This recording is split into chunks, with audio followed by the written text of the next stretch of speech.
Good evening mga kaibigan Luzon, Visayas at Mindanao at kahit sa iba't ibang panig ng daigdig. Welcome back to my channel, Katutubo TV Vlog. So ayun po mga kaibigan ng ating tatlong sisiw na nandito sa ating kulungan. Yan na po mga kaibigan ng ating update sa kanila. Nabulo na ako. Ayan. So medyo masisigli na po sila mga kaibigan. At malalakas-lakas na. Ayan, tatlo lang po yan sila mga kaibigan. So, palaki na po sila ng palaki. Kaya nag-adjust din po tayo ng ating tubigan at patukaan. Ayan. Yan po ang ating ginawang patukaan mga kaibigan na matagal na. Luma po yung patukaan. Tapos po yung ating tubigan. Temporary lang naman uli. Ayan. So, gagawa po tayo ng sunod pa nating patukaan. At saka painuman pag sila ay medyo malaki na ng kaunti dito. Siguro mga ano na, mga 3 weeks. Ayan, mga 3 weeks to 1 month. Yan. Ayan po mga kaibigan. Kumakain na po ang ating mga alagang sisiw dito. So, ito lang po mga kaibigan. Babasain lang po natin ang patuka nila.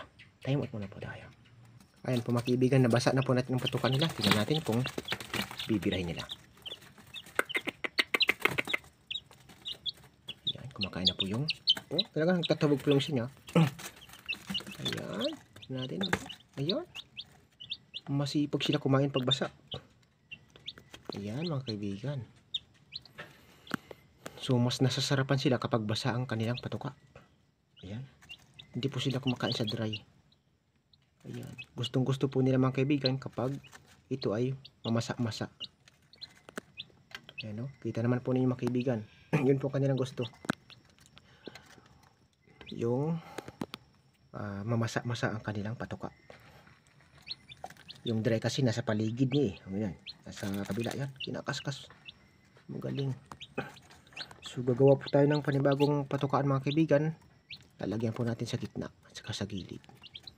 Para hindi po sila makakaskas. Ayan, ito ay temporary lang naman mga kaibigan. So ayan po mga kaibigan. Hanggang dito na lang po ang aking video.